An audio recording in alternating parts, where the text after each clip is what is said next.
Donc le bloc est déjà préparé, mais il n'a pas le même aspect. Donc votre boulot va consister à, en prenant le modèle de la page 17, de refaire entièrement le bloc là. Non, je rigole. Parce qu'on a déjà fait le boulot à moitié pour que ça aille rapidement. Bon, ben déjà, pour que je vois un peu si vous maîtrisez un peu les choses, je vais revenir sur la page 17. Enfin, maîtriser les choses, ce serait beaucoup dire puisque vous commencez dans InDesign. Mais voilà, sur la page 17, ce bloc,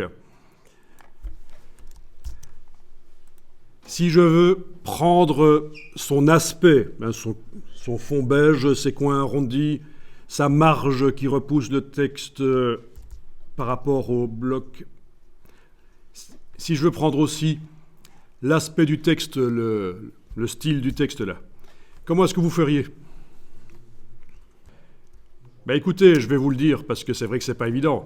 Une première chose à faire, c'est vérifier si le texte qui est dans le cartouche, là, parce qu'on appelle ça un cartouche, hein, c'est quand on a un bloc comme ça dans lequel on a du texte, mais vérifiez si le texte dedans utilise un style de paragraphe. Donc vous allez prendre l'outil texte et cliquer dans le texte, n'importe où, et vous allez faire apparaître la palette des styles de paragraphe, menu texte, style de paragraphe. Donc, il semblerait qu'il y ait en effet un style qui soit prévu, rien que pour ce texte-là, quand il est dans ce cartouche à fond beige, extrait texte dans cartouche. Donc ça, c'est pratique parce que ça va permettre de modifier. Si on a des blocs comme ça à différents endroits dans le document, ça va nous permettre de les modifier rapidement, de modifier l'aspect du texte sur tous les textes d'un coup grâce au style. C'est logique. Ça, c'est une première chose, on a un style de paragraphe. Ensuite, si vous allez dans la palette des styles d'objets, menu fenêtre, style, style d'objet. Fenêtre, style, style d'objet. Voilà, tout est grisé, mais on va sélectionner l'objet avec la flèche noire. Et on voit qu'il a un style. Cet objet, ce bloc beige à coins arrondis, il y a un style d'objet qui a été fait pour lui. Donc on a un style de paragraphe qui va nous permettre d'appliquer le paragraphe ailleurs, cet aspect de texte. On a un style d'objet qui va nous permettre d'appliquer le style de l'objet, du bloc ailleurs. Alors regardez un peu, double-cliquez à droite du nom du style d'objet.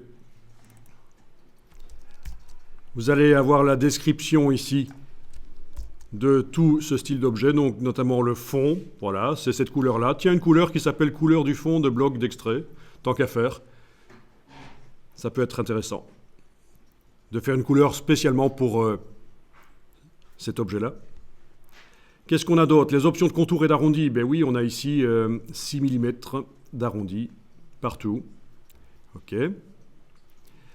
Alors, ce qui est intéressant ici, au moment où on a fait le style d'objet, on a décidé, en cliquant là-dessus, que dans le style d'objet, il est indiqué quel est normalement le style du paragraphe qui est utilisé dans cet objet-là. D'accord?